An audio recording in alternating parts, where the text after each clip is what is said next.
Hello everyone, আমি Mary. Welcome to Mary's footnotes. I hope তোমরা সবাই খুব ভালো আছো, আর আমিও ভালো আছি। দার্জিলিং ঘুরতে এলে আমরা সবাই যেটা চাই সেটা হলো যতটা কম খরচে সম্ভব সমস্ত সাইট সিন ঘুরে দেখার। তাই আজকের ভিডিওতে তোমাদের সাথে শেয়ার করব একদম কম খরচে ও পায়ে হেঁটে দার্জিলিংয়ের কোন কোন জায়গা তোমরা ঘুরে দেখতে পারবে। তাহলে স্কিপ না করে পুরো ভিডিওটা দেখো, আর ভিডিওটা ভালো লাগলে please do like, share and subscribe Mary's footnotes. Good morning সবাইকে। এখন সকাল 9:50 মতো বাজে। আমি আর সুজয় বেরিয়ে পড়েছি পাহাড়ের রানীকে পায়ে হেঁটে এক্সপ্লোর করতে। আজ তোমাদের সাথে শেয়ার করব খুব কম খরচে দার্জিলিংয়ের কোন কোন জায়গা তোমরা ঘুরে দেখতে পারবে, তাও খুব সহজভাবে। এখন আমি রয়েছি দার্জিলিং বাস স্ট্যান্ডে। এখান থেকে মোটামুটি দার্জিলিংয়ের অনেক জায়গায় যাওয়ার জন্যই তোমরা শেয়ার গাড়ি পেয়ে যাবে, যার ভাড়া রিজার্ভ গাড়ির তুলনায় কিন্তু বেশ কম। এই যে আমি আর সুজয় শেয়ার গাড়ির একদম সামনের সিট দখল করে বসে পড়েছি। সবার আগে আমরা যাব দার্জিলিং রঙ্গিত ভ্যালি রোপওয়েতে, কারণ যত বেলা বাড়বে তত রোপওয়েতে চড়ার ভিড়ও বাড়বে। দার্জিলিং বাস স্ট্যান্ড থেকে শেয়ার গাড়িতে রোপওয়ে অবধি মাথাপিছু ভাড়া পড়বে 15 টাকা করে। আজকে দার্জিলিংয়ের ওয়েদারটা খুবই ভালো, আর খুব ভালোভাবে কাঞ্চনজঙ্ঘাও দেখা যাচ্ছে। চলো তোমাদের রোপওয়ের ওখানে গিয়ে কাঞ্চনজঙ্ঘা দেখাচ্ছি। শেয়ার গাড়ি আমাদের রোপওয়ের কিছুটা আগেই নামিয়ে দিয়েছে। এখান থেকে কিছুটা হেঁটে আসলেই তোমাদের চোখে পড়বে বিখ্যাত নর্থ পয়েন্ট স্কুল, যে স্কুলকে আমরা বেশ কয়েকটা সিনেমাতেও দেখেছি। স্কুলের কিছুটা সামনেই এরকম সিঁড়ি রয়েছে। এই সিঁড়ি ধরে উঠে একটু এগিয়ে আসলেই তোমাদের চোখে পড়বে দার্জিলিং রঙ্গিত ভ্যালি রোপওয়ে।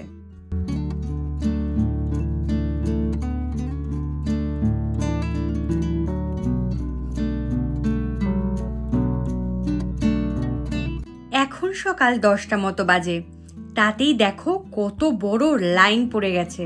এই রোপওয়ে পিক সিজনে সকাল 10টা থেকে দুপুর 2টো পর্যন্ত এবং অফ সিজনে সকাল 10টা থেকে বিকেল 4টে পর্যন্ত খোলা থাকে।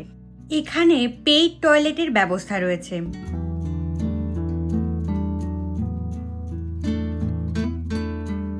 এছাড়া ব্যবস্থা রয়েছে হালকা পেট ভরা খাবারেরও।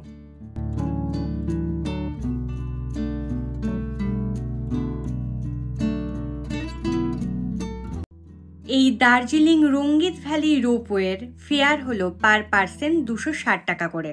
এই রোপওয়েতে মোট সময় লাগে 40 মিনিট, যেতে 20 মিনিট এবং আসতে 20 মিনিট। এই দার্জিলিং রঙ্গিত ভ্যালি রোপওয়ে প্রতি মাসের 19 তারিখ মেনটেনেন্সের জন্য বন্ধ থাকে।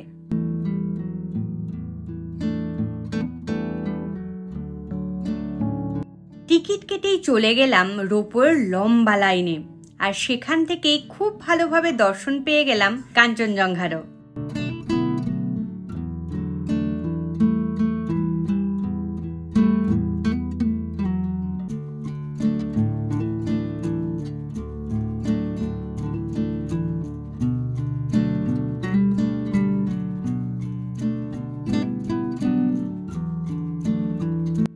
আমাদের লাইন খুব ধীর গতিতে বেশ অনেকটাই এগিয়ে এসেছে।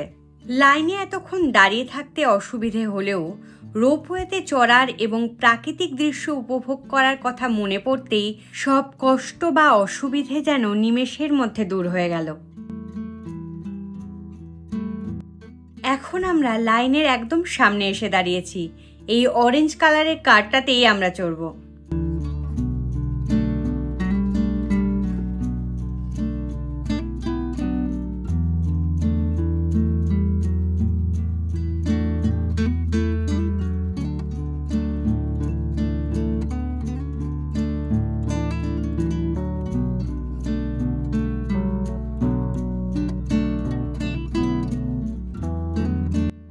আমাদের এই কেবিল কার্ট কিন্তু রওনা দিয়ে দিয়েছে, আর ওই দূরে দেখো নর্থ পয়েন্ট স্কুলটা এখান থেকে দারুণ দেখাচ্ছে।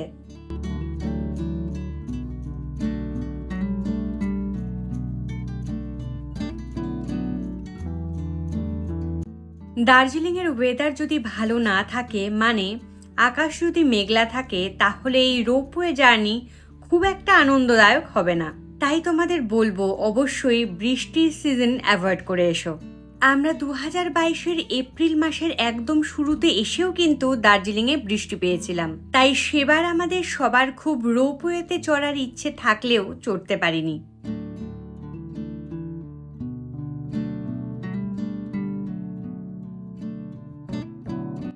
রোপওয়ে থেকে নিচে তাকালেই চোখে পড়বে বিস্তীর্ণ চা বাগান, আর তার সাথে দেখা মিলে যেতে পারে চা পাতা তুলতে রত চা শ্রমিকদেরও।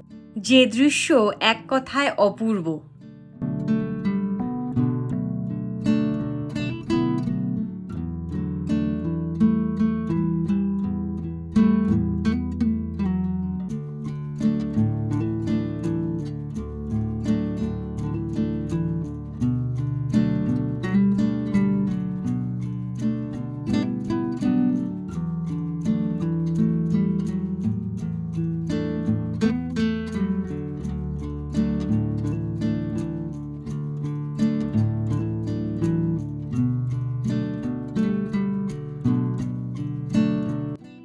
রোপওয়ে এসে তোমাদের একটা ভিউ পয়েন্টে নামিয়ে দেবে, যেখানে তোমরা চা বাগানের সৌন্দর্য এবং প্রাকৃতিক সৌন্দর্য উপভোগ করতে পারো, আর উপভোগ করতে পারো টেস্টি টেস্টি খাবারও।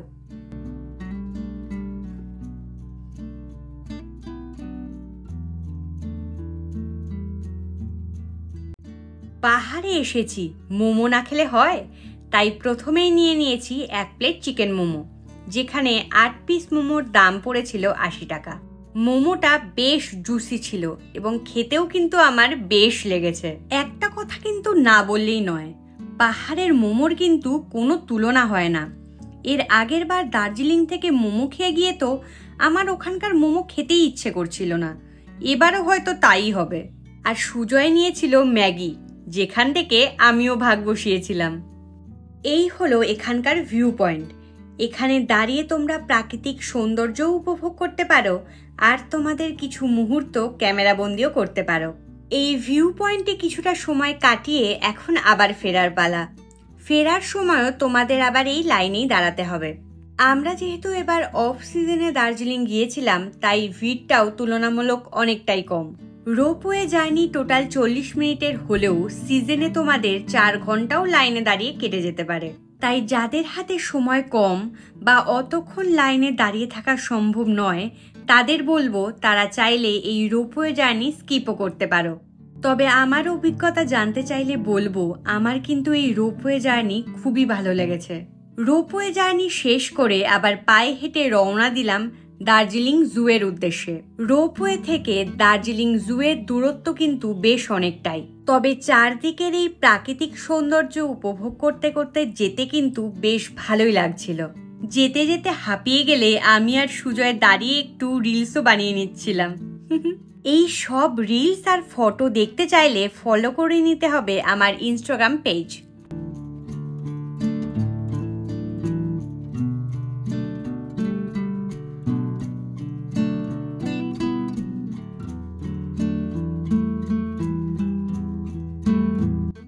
এই ছোট্ট ছোট্ট পায়ে হাঁটতে হাঁটতে আমরা পদ্মজা নাইডু হিমালয়ান জুওলজিক্যাল পার্কে চলে এসেছি।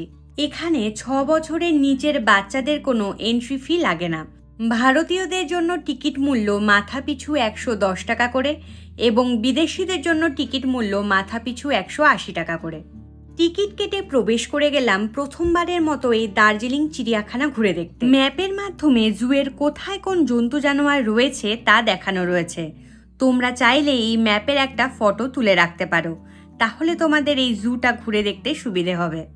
প্রথমেই আমরা যাব রেড পান্ডা দর্শনে। চলো দেখা যাক ওনার দেখা পাই কিনা। না পেলে তোমার দেখা নাই রে তোমার দেখা নাই একটু গেয়ে নেব আর কি। ওই যে একজনের দেখা পাওয়া গেছে।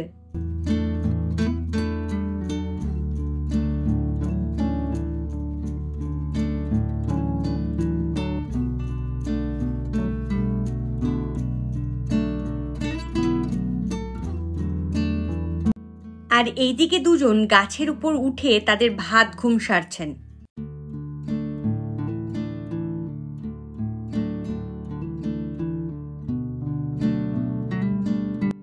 রেড পান্ডার পাশেই ছিল কিছু পাখি, একবারে তাদের দর্শনও সেরে নিলাম।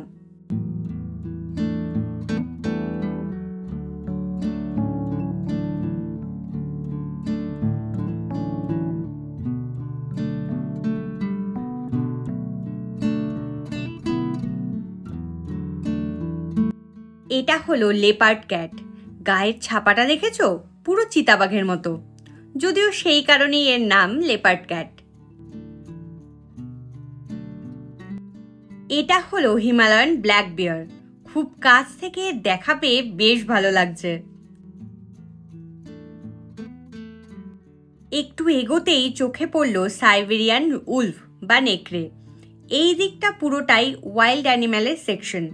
এইখানে দেখলাম দুটো স্নো লেপার্ড আরামে ঘুমাচ্ছে। খাঁচার মধ্যে তো এদের দেখতে বেশ ভালো লাগছে, কিন্তু বাইরে বেরিয়ে গেলেই আর ভালো লাগবে না। তারপর দেখা পেলাম বিখ্যাত রয়্যাল বেঙ্গল টাইগারের। একদম রাজার মতো বসে তিনি আড়ামোড়া ছাড়ছেন। পুরীর নন্দনকাননও ঘুরেছি, কিন্তু সেখানে এত কাছ থেকে সব জন্তু জানোয়ার দেখার সৌভাগ্য হয়নি। এই জু বাচ্চাদের সাথে সাথে বড়দেরও কিন্তু ভালো লাগতে বাধ্য।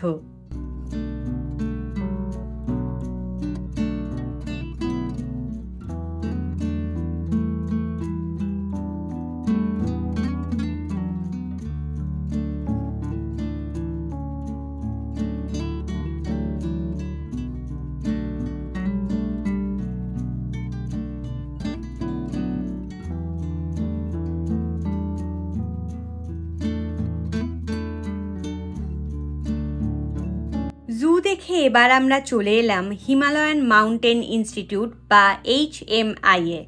এটা জুয়ের একদম শেষের দিকে।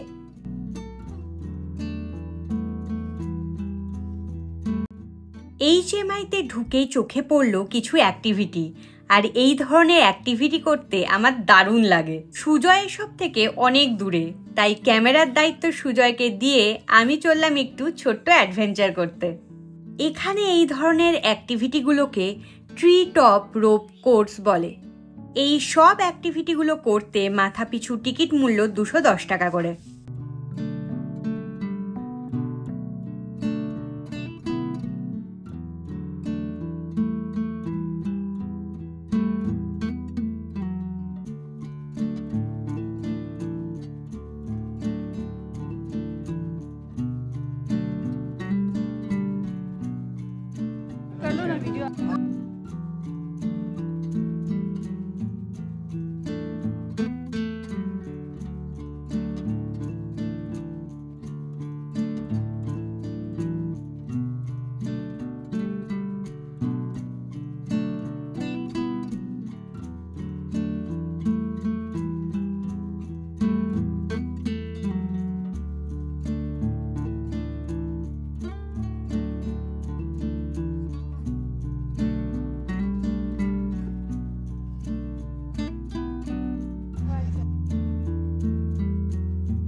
অ্যাক্টিভিটি কমপ্লিট করে এখন চলে এসেছি HMI এর ভিতরটা আর একটু ভালো করে ঘুরে দেখতে।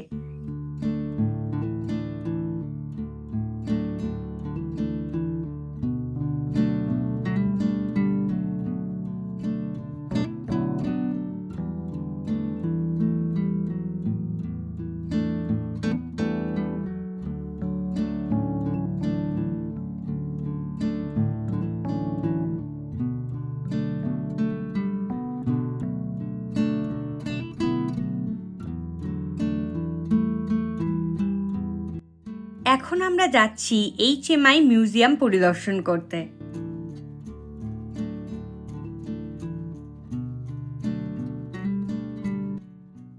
HMI মিউজিয়ামের সামনেই রয়েছে সর্বপ্রথম মাউন্ট এভারেস্ট জয়ী এবং HMI এর প্রথম director of field training Sherpa Tenzing নোরগের সমাধি। আর এই HMI-টা পর্বত আরোহণের সমস্ত তথ্য ও আরও অনেক পর্বত আরোহণের বিষয়ের এক তথ্য ভাণ্ডার, যেটা অবশ্যই একবার দেখা দরকার। তবে ক্যামেরা অ্যালাউ না থাকায় মিউজিয়ামের ভিতরের ভিডিও তোমাদের সাথে শেয়ার করতে পারলাম না।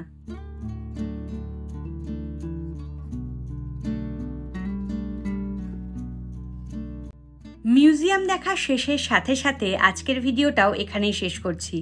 ভিডিওটা তোমাদের কেমন লাগলো সেটা আমায় কমেন্ট করে জানিও। আর ভিডিওটা যদি তোমাদের ভালো লেগে থাকে তাহলে please do like, share and subscribe Mary's footnotes. দেখা হচ্ছে দার্জিলিং পর্বের আর একটা নতুন ভিডিওতে। ততক্ষণ সবাই ভালো থেকো, সুস্থ থেকো। টাটা।